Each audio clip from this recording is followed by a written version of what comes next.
Instability is a critical indicator of whether a state is set to fail. The Roman Empire went through a period of instability before it fell. Instability undermines the effective governance of a state, harms economic prosperity, damages social cohesion, and delegitimizes the political system. Britain has long been held up as a prime example of stability.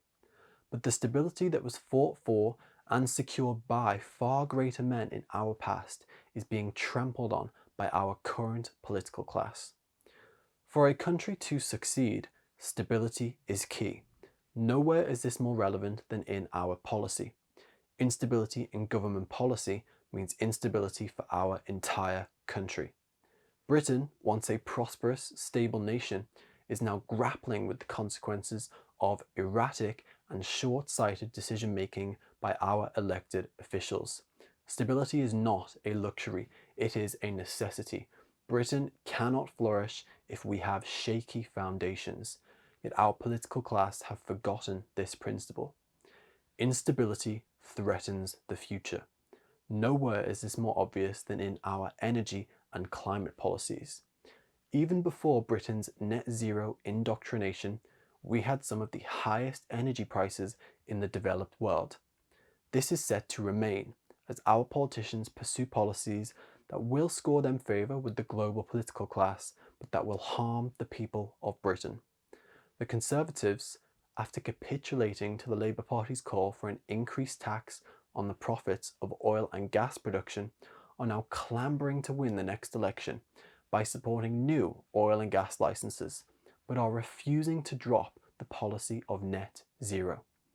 I stated earlier that instability threatens the future. Net zero is and will cause further instability. Therefore, net zero threatens Britain's future. Even higher energy costs cannot be shouldered by already struggling households and businesses.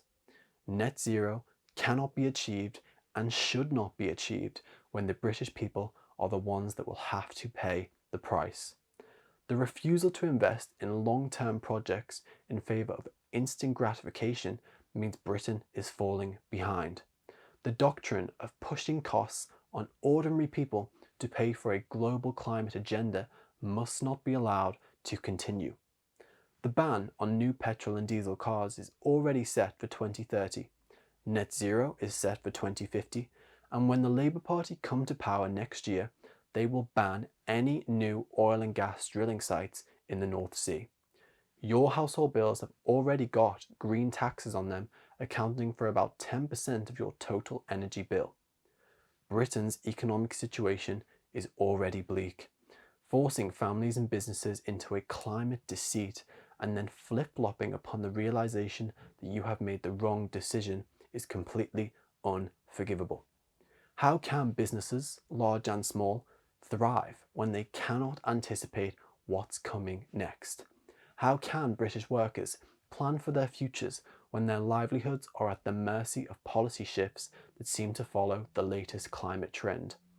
It is a game of economic Russian roulette, and the British people are the ones paying the cost. Trust is built on consistency. Consistency builds stability. For Britain to prosper, its political class must get out of the way and stop punishing businesses and workers. It is time for the British people to demand better. It is time for us to hold our elected officials accountable for their lack of foresight and reckless decision making.